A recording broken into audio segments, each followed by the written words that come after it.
So Anita Sarkeesian has successfully raised $200,000 just for the post-production of 5 videos about ordinary women. And you know what? That's good. It's good to see that feminists have progressed so far from burning their bras to burning their money. Fantastic. Couldn't be happier. No, Anita, quite the opposite. Far from being mad, I'm delighted that feminists think that burning their money is an effective way to show how smart feminists be. Not only that, it's put a dollar stamp on who feminists have financially elected. Financially re-elected to be their voice online. Oh, and what a voice. I mean, you'll remember how well researched her Tropes vs. Women in Video Game series was going to be.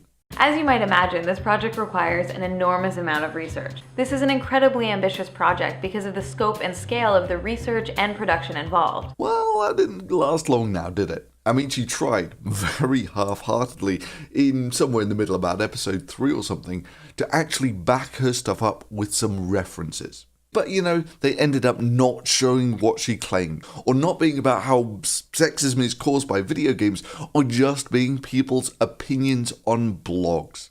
Yeah, it was really hard for her to do all that research to prove that video games cause sexism, when the actual studies show they have no significant effect. And that's the woman that feminists have financially re-elected to do more feminist research. And in her latest video, she's taken stupidity to a new level. However, there is one way in which the male and female characters are differentiated by gender, and it has to do with their movement. In Resident Evil Revelations, Jill Valentine somehow manages to wiggle her whole body while she runs. In fact, animating so many female characters in games to fit into this very gendered, sexualizing walk pattern is an example of one of the ways the male gaze manifests in video games. I mean, most women know that they have wider hips than men, because that's where the babies come out. You know, it's that whole birthing canal thing. And yeah, most women know that, and that it gives them more of a hip sway than men. Meanwhile, motion-captured animations for female characters often make them look as if they're walking down a runway at a fashion show in stiletto heels. In Resident Evil Revelations, Jill Valentine somehow manages to wiggle her whole body while she runs. But she still walks with an exaggerated hip sway. Meanwhile, motion-captured animations for female characters often make them look as if they're walking down a runway at a fashion show in stiletto heels. And they tend to sit in different fashions and so forth. And Anita thinks that hip sway from women having wider hips is sexism. In fact, animating so many female characters in games to fit into this very gendered, sexualizing walk pattern is an example of one of the ways the male gaze manifests in video games. An even more peculiar thing is Anita wants the women in video games to sit like a man. Watch how a male guardian sits down, taking a load off after a long, hard day fighting the forces of pure evil. It's simple, it suggests confidence. When a female character sits down, however, it's a completely different story. She sits like a delicate flower. Because she thinks that sitting like a woman is inferior to sitting like a man. Or something. Yeah, feminism, where everything is sexist. Everything is sexist, everything is racist, everything is homophobic, and you have to point it all out. Oh dear God. I mean, so very well researched, Anita. I've spent the last 3 years researching and examining the representations of women throughout the history of video games. For the purposes of this video, I tried to get a glimpse of Batman's rear end. I know my stuff, and I'm pretty good at what I do. For the purposes of this video, I tried to get a glimpse of Batman's rear end. As a leading expert in this field, I'm regularly sought after for media commentary on gaming topics and hired by developers and publishers to consult on upcoming titles. But it's as if his cape is a high-tech piece of Wayne Industries equipment designed to cover up his butt at all costs. My analysis is very well researched. It's double and triple checked. It has to be, given the intense level of scrutiny focused on my every word. This is one of the main reasons why each episode takes so long to produce. I applaud those feminists who gave you $160,000 to come to the conclusion that women's naturally wider hips are because of sexism or the patriarchy or the male gaze or something. And now, after that, feminists have given her another $200,000.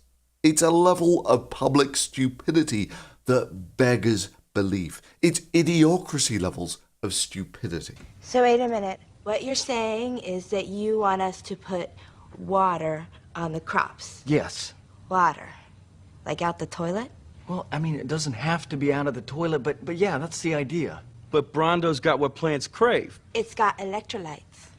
Now, I'm no botanist, but I do know that if you put water on plants, they grow. Well, I've never seen no plants grow out of no toilet. Hey, that's good. You sure you ain't the smartest guy in the world? Yeah.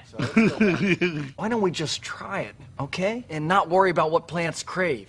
Brondo's got what plants crave. Yeah, it's got electrolytes. What are electrolytes? Do you even know? It's what they use to make Brondo. Yeah, but why did they use them to make Brondo?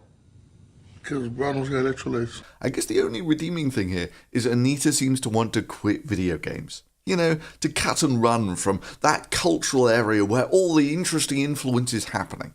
I think games are really where we're going. That I'm excited to see what happens as the culture grows up. You know, she wants to cut and run from all that video games cause sexism stuff.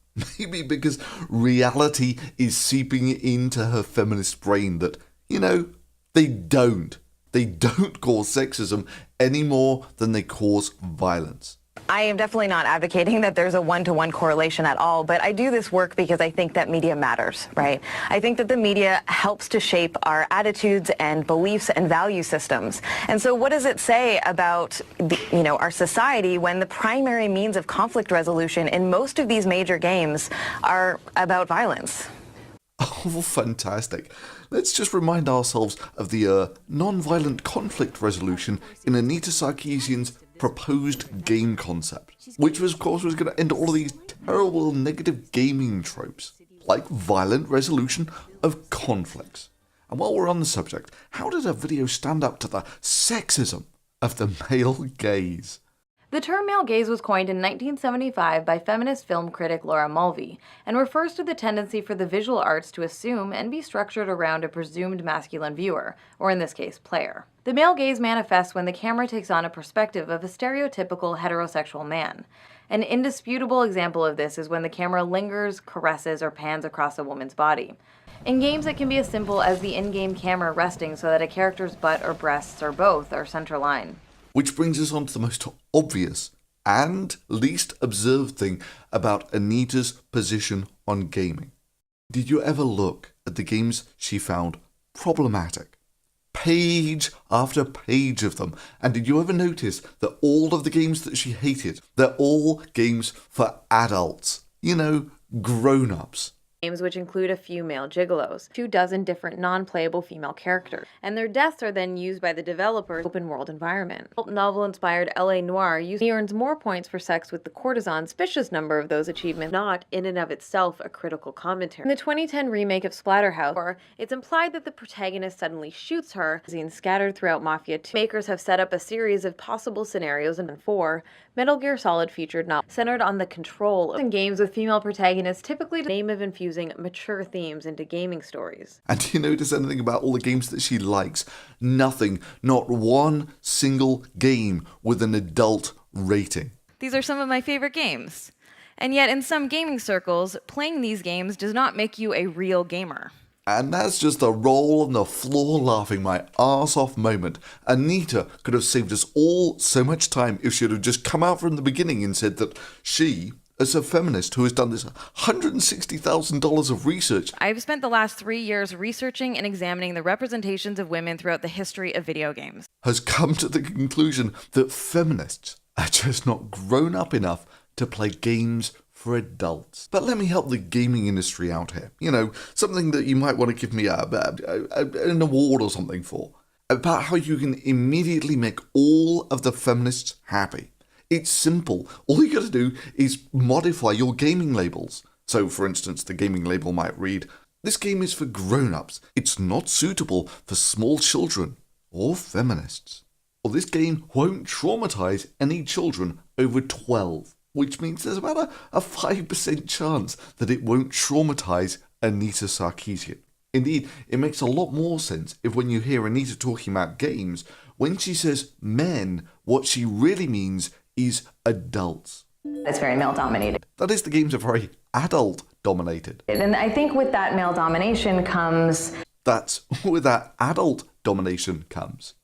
a sense of entitlement, that these games are for men by men. That is, these games are by adults and for adults. And that women, if they're going to participate, they need to shut up.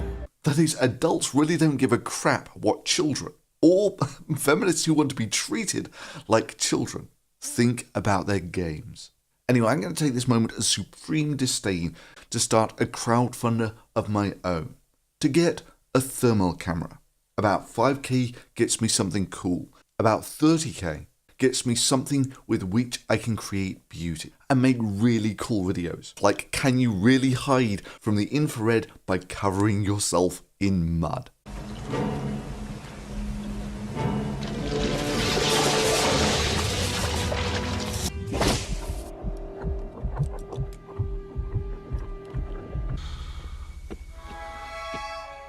He couldn't see me.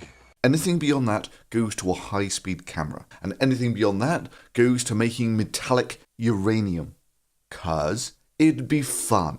I mean, I just sit here in despair for mankind, having watched dumbass feminists give Anita another $200,000 for that shit-eating grin of the perpetually baffled.